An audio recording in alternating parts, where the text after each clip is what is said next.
की शुरुआत में हमारे हीरो लिन को दिखाते हैं जो एक टॉप प्ले बॉय है। उसके पास काफी जवान लड़कियों के कॉन्टेक्ट्स होते हैं और लव के नाम पर वो हर दिन एक लड़की के घर पर मजे लूटता है और उसके खर्चे के लिए उन्हीं लड़कियों से पैसे भी लूटता है। और ऐसे ही चलते चलते एक दिन वो बुरी तरह से फंस जाता है। उसने जिन लड़कियों को फंसाया होता है उनमें से 4 लड़कियां एक ही फ्रेंड्स ग्रुप के होते हैं और वे जान जाते हैं कि उन सबको एक ही आदमी ने फंसाया है। और फिर वो सब उससे बदला लेने का प्लान बनाते हैं और उसको एक जगह पर बुलाते हैं। और फिर जैसे ही वो वहां पर पहुंचता है तो उसके सर पर लकड़ी से जोर से मारकर उसके कपड़े उतार देते हैं और एक रेगिस्तान पर उसको फेंक देते हैं। अब सबको फंसाकर मजे में रहने वाला लिन एक ही दिन में कंगाल होकर एक सुनसान रेगिस्तान में अकेला फंस गया है और अब कहाँ जाना है ये उसकी कुछ भी समझ में नहीं आता। और एक बरमूडा पहनकर वो यहाँ वहाँ चलता रहता है और अपनी प्यास बुझाने के लिए एक घुट पानी न मिलने पर वो पागलों की तरह व्यवहार करता है। और तब उस रेगिस्तान में गुजारा करने वाले आदिवासियों का एक संगठन वहां पर आता है और फिर वो उसकी मदद करने के बजाय उसे एक जानवर की तरह उठाकर लेके जाते हैं। और उनके ग्रुप में ज्यादातर महिलाएं होती है और काफी कम पुरुष होते हैं, लेकिन वो पुरुष सिर्फ गुलाम के काम करते हैं और महिलाएं ही उन पर अपना हुक्म जताती है। और उस गाँव का शासन भी एक महिला ही कर रही होती है और बाकी के पुरुष की तरह ही वहाँ लिन को भी कोई आदर नहीं मिलता। वो लोग उस बेचारे को एक घूंट पानी तक नहीं पिलाते और फिर उसको जानवरों की तरह पिंजरे में डालकर बंद कर देते हैं। लिन की तरह वहाँ पर कई पुरुषों को पिंजरे में बंद करके रखा गया होता है। तभी वहाँ पर प्रोफेसर जैंग आता है और वो बड़ी आजादी से वहाँ घूम रहा होता है। वो दिखने में बहुत ही पढ़ा लिखा लगता है और अब लिन उससे बातें करके उस जगह के बारे में जानना चाहता है, लेकिन वो समय सही नहीं होता। वो सोचता है कि बाद में पूछूंगा। फिर उस रात को वहाँ पर कोई बलि पूजा की तैयारियां चल रही होती हैं और उसके लिए बंदी बनाए गए कुछ लड़कों को वहाँ की महिलाएं उस पूजा में लेके जा रही होती हैं। तभी वहाँ रानी आती है और बड़ी भूतनी की तरह नाचती है और नाचने के बाद वो उन लड़कों को लाइन में खड़ा करती है और फिर वो उनके पुरुष अंग को बिल्कुल काट देती है। और ये देखकर तो लिन बड़ा ही हैरान हो जाता है कि कहीं मेरे साथ भी ऐसा ना हो जाए। फिर जब उसकी बारी आती है तो रानी काटना बंद कर देती है और वो उसको किसी भी तरह की चोट पहुंचाए बिना झोपड़ी में लेके जाती है। अब लिन रानी के साथ एंजॉय करने के सपने देखता है, लेकिन रानी उसे पेट के बल लिटाकर उसके बैग को गर्म लकड़ी से जलाकर वापस भेज देती है। और उसके बाद कुछ दिनों तक लिन ठीक से चल भी नहीं पाता और बहुत ही दर्द में तड़पता रहता है। अब उसे देखकर उस गांव की लड़कियां उसका मजाक उड़ाती हैं और तालियां बजाकर बड़ी हंसने लगती हैं। अब अगले सीन में उस गांव में एक जंतर मंतर करने वाली महिला उसको बुलाकर उसकी किस्मत पढ़ती है। वो कहती है लिन हमारे लिए भगवान का चुना हुआ इंसान है और इसे अगले 3 महीनों में इस गांव की रानी को प्रेग्नेंट करना होगा और अगर ऐसा नहीं हुआ तो इसका बहुत ही बुरा हाल किया जाएगा। और अगर वो 3 महीनों के अंदर रानी को प्रेग्नेंट कर देता है तो बच्चा पैदा होते ही उसी दिन रानी उसको मारकर खा जाएगी और यही इस गांव की प्रथा भी है। ये सभी बातें जैंग उसे समझाते हुए कहता है और लिन ये सुनकर अपने सर पर हाथ रखकर बड़ा ही उदास होकर बैठ जाता है। अब पता नहीं ऐसी खतरनाक महिलाओं के बीच से लिन कैसे बचने वाला है। अब अगले सीन में दिखाते हैं कि वहाँ की महिलाएं पुरुषों को बेच रही होती है और उन गुलामों को खरीदने के लिए महिलाएं झुंड में खड़ी रहती हैं। और तो और वो सब्जियों के बदले उन गुलामों को खरीदते हैं, जैसे 4 गोभियों के बदले एक गुलाम को लेके जाओ, 5 टमाटर के बदले एक गुलाम, और इस तरह चिल्ला चिल्लाकर वहाँ बिक्री कर रही होती हैं। लगता है ये महिलाएं इन गुलामों को लेकर अपने घर के कामों से लेकर पर्सनल कामों तक इन्हें पूरी तरह से इस्तेमाल कर लेते हैं। और फिर वहाँ एक गुलाम को खरीदने के लिए 2 महिलाओं के बीच बड़ी बहस हो जाती है और उस बहस को सुलझाने के लिए लिन उनके बीच में जाता है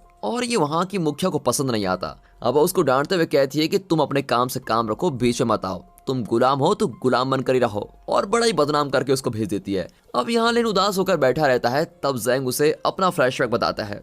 जैंग एक आर्कियोलॉजिस्ट है और 5 साल पहले वो एक साइंटिस्ट टीम के साथ यहाँ रिसर्च के लिए आया था और तब उसकी टीम के सभी लोग इन महिलाओं के बीच फंस गए थे और तब से लेकर आज तक कई बार जैंग ने वहां से भागने की कोशिश की, लेकिन वो बचकर भाग ही नहीं पाया। वो कहता है कि यहाँ से भागने के लिए पहले हमको उन महिलाओं का विश्वास जीतना होगा। और तब लिन कहता है कि मैं महिलाओं का विश्वास जीतकर उनको धोखा देने में बड़ा ही माहिर हूँ, यानी महिलाओं का भरोसेमंद आदमी बनकर उन्हें धोखा देकर वहाँ से भागना, यही लिन का प्लान होता है। अब हम देखते हैं कि लिन इस टास्क को पूरा कर पाता है या नहीं। अब इन आदिवासियों की कहानियों को दिखाते हैं। इन महिलाओं के ग्रुप की तरह और 6 आदिवासियों का ग्रुप इस मिट्टी में गुजारा कर रहा होता है, यानी कुल मिलाकर यहाँ पर 7 ग्रुप होते हैं। 3000 साल पहले जमीन पाने के लिए यहाँ इन ग्रुप्स के बीच काफी लड़ाई झगड़े हुआ करते थे और तब होसा नाम के एक आदमी के कहने पर उन 7 ग्रुप्स ने आपस में बातचीत करके उस जमीन को 7 भागों में बांट लिया था। और उस होसा कोड का पालन करते रहने पर ही वो सभी ग्रुप अभी शांति से जी रहे होते हैं और उनके बीच कोई लड़ाई नहीं होती। लेकिन उस कोड का पालन न करने वाले लोग भी वहाँ पर होते हैं और इस तरह थाई ग्रुप इन महिलाओं की जमीन को कब्जा करने के लिए वहाँ आने की कोशिश कर रहे होते हैं। और वहाँ की सेनापति रानी को एक खबर बताती है और वो खबर सुनकर रानी कोई फैसला लिए बिना ही वहाँ से चुपचाप चली जाती है। और ये सब देखकर लिन को एक आइडिया आता है, यानी रानी को शांत और खुश करने का सही समय है, ये सोचकर उसके पास जाता है और वो मसाज करने के जरिए उसे रिलैक्स करना चाहता है और वो उसका पैर दबाने लगता है और मसाज करते समय बातें करके उसके आइडिया को बताने के पहले ही उसका प्लान बिगड़ जाता है। और तुम्हें ठीक से मसाज करना भी नहीं आता क्या, ये कहकर रानी उसके मुंह पर लात मारकर उसको भगा देती है और रानी को टेंशन कम होने के बजाय और भी बढ़ जाता है। अब यहाँ पहला प्लान असफल होने पर लिन बिल्कुल हार नहीं मानता और वो दूसरे प्लान को सफल बनाने की कोशिश करता है। और अगले दिन जैंग और लिन मिलकर एक ब्यूटी पार्लर खोलते हैं और वहाँ की पहली ग्राहक बनकर एक बदसूरत महिला आती है, लेकिन उसके facial, hair cut, waxing, massage ये सब करके एक ही दिन में उसको एक सुंदर परी जैसा बना देते हैं। और उसे देखकर उनकी पार्लर में बाकी महिलाओं की लाइन लग जाती है और वो पहले में कह के लड़ाई करते हुए वहाँ आते हैं। अब बाकी महिलाओं का दिल जीतने वाला लिन रानी को आसानी से खुश नहीं कर पाता, इसलिए लिन खुद ही अपने हाथों से खाना बनाकर रानी के लिए डिनर अरेंज करता है। फिर उस कैंडल लाइट और म्यूजिक के साथ रानी जब खाने बैठती है तब लिन उसको देखकर उसकी तारीफ में कुछ कविताएं कह देता है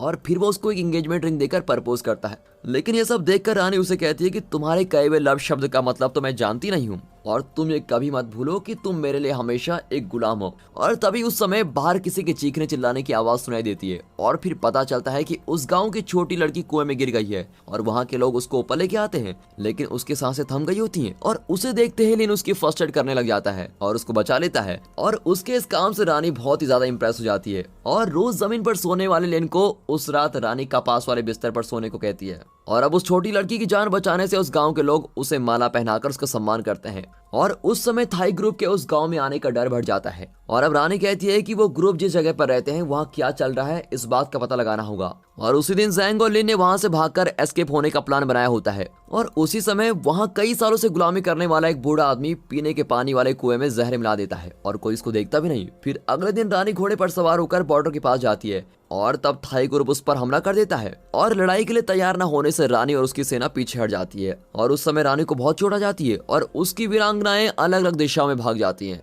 अब लिन वहां से एस्केप होने के बजाय वो रानी को बचाकर उसको एक गुफा में लेके जाता है और कुछ ही देर में रानी भी होश में आ जाती है और वो उसके गांव की महिलाओं को कैसे बचाएं और अपनी माँ को देवे वचन को कैसा पूरा करें इस बारे में सोचकर बड़ी परेशान है। तब लिन उसको समझाकर उसको दिलासा देता है, इससे रानी उसको पसंद करने लगती है और वो दोनों किस भी करते हैं। फिर अगले दिन वो अपने गाँव में लौटते हैं और वहाँ काफी महिलाएं उस कुएं के पानी को पीकर बीमार पड़ी रहती है और इससे रानी और भी ज्यादा परेशान हो जाती है और थाई ग्रुप ने उन पर हमला करना शुरू कर दिया है। तो रानी तय करती है कि वो भी विरोध में अब लड़ाई करेंगे, लेकिन आधी महिलाएं बीमार पड़ी होने की वजह से उसकी सेना में लोगों की कमी हो जाती है और इस स्थिति में वो वहाँ के पुरुषों को भी लड़ाई में शामिल करने का फैसला लेती है और उनके साथ भी सामान्य तरीके से पेश आने की बातें भी कहती है। लेकिन उसी समय वहाँ एक प्रॉब्लम हो जाती है। जैंग वहां से भागने के पहले उस गांव के खजाने में से सभी कीमती चीजों को चुरा लेता है और चोरी करते समय वो पकड़ा भी जाता है और तब वो लिन के साथ मिलकर बनाए हुए एस्केप प्लान के बारे में गलती से बता देता है और अब लिन भी फंस गया है।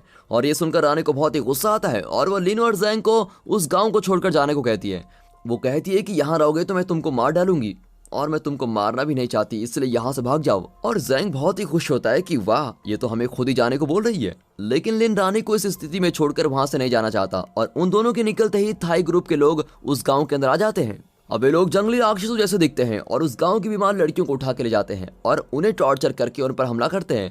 अब रानी की महिला सिपाहियों की कमी होने से रानी की सेना बहुत ही कमजोर हो जाती है और थाई ग्रुप उस गांव को अपने कब्जे में ले लेता है। तभी उसी समय लिन किसी तरह से उस गांव को बचाने का फैसला लेता है, लेकिन जैंग इस काम के लिए उसके साथ नहीं आता और लिन अकेला ही वहां लौट आता है। तब अचानक कहीं से उसके पास एक सफेद घोड़ा आकर खड़ा होता है और उस पर सवार होकर वो फिर से उस गांव में चला जाता है। फिर वो थाई राजा के साथ अकेले लड़ने लगता है और राजा उसको उठा कर पटक कर मारता रहता है, लेकिन अंत में किसी तरह बड़ी मुश्किल से लिन उसके सीने में चाकू घूम देता है और फिर उस गांव पर राज करने का अधिकार फिर से रानी को मिल जाता है। और ऐसे ही कुछ महीने बीत जाते हैं। फिर रानी प्रेग्नेंट होती है और फाइनली रानी को एक बच्चा पैदा होता है। और अब हम सब ये अनुमान लगाते हैं कि उस दिन लिन को सभी लोग माला पहनाकर उसका सम्मान कर रहे होंगे, लेकिन दोस्तों असल में ऐसा कुछ नहीं होता। उस गांव की महिलाओं ने उसे बलि के बकरे जैसा एक कोने में बांध कर रखा होता है। उसने इस गांव को बचाने के लिए चाहे जो भी किया हो, लेकिन लगता है अब भी उसके साथ पहला जैसा व्यवहार ही किया जाएगा। वे उस गांव की पुरानी प्रथा और पुराने रीति रिवाजों के आधार पर ही उसके साथ बिहेव करते हैं